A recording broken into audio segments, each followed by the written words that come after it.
1953 ఫిబ్రవరి 12న విడుదలైన సాంఘిక చిత్రం కోడరికం. చిత్ర నిర్మాణ సంస్థ పేరు శ్రీ గజానన పిక్చర్స్.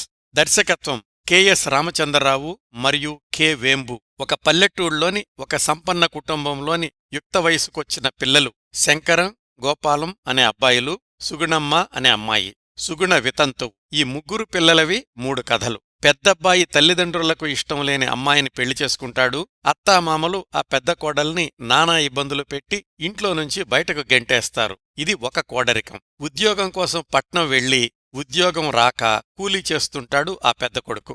రెండో కొడుకు పెళ్లి చేసుకున్న కోడలు అత్తామామల్ని ఆటబొమ్మల్ని చేసి ఆడిస్తుంది. ఇది రెండో కోడరికం. వితంతువైన అమ్మాయికి ఒక రహస్య ప్రేమకథ ఉంటుంది. ఇల్లు వదిలి వెళ్లిన పెద్ద కోడలకి రకరకాల అనుభవాలు ఎదురవుతాయి. భార్య కోసం పెద్ద కొడుకు అన్వేషిస్తుంటాడు. చివరికి తప్పులు చేసిన వాళ్లు పశ్చాత్తాపపడడంతో కథ ముగుస్తుంది. ఈ చిత్రానికి కథ, మాటలు, పాటలు రాసింది వెంపటి సదాశివ బ్రహ్మం. సంగీతం సిఎన్ పాండురంగన్. పిఎల్ రాయ్ ఛాయాగ్రహణం నిర్వహించిన ఈ చిత్రంలో ప్రధాన పాత్రధారులు రామచంద్ర కాశ్యప, ఎస్ వరలక్ష్మి.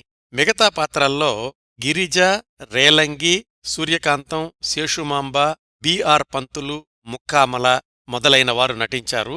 ఆనాటి సినిమా ప్రమాణాలతో చూసినప్పటికీ ఈ చిత్రంలోని ప్రతి సన్నివేశం లోగడ ఎక్కడో ఒకచోట చూసినట్లే ఉంటుంది. కథలో ఏమాత్రం కొత్తదనం లేని ఈ చిత్రాన్ని ప్రేక్షకులు ఆదరించలేదు.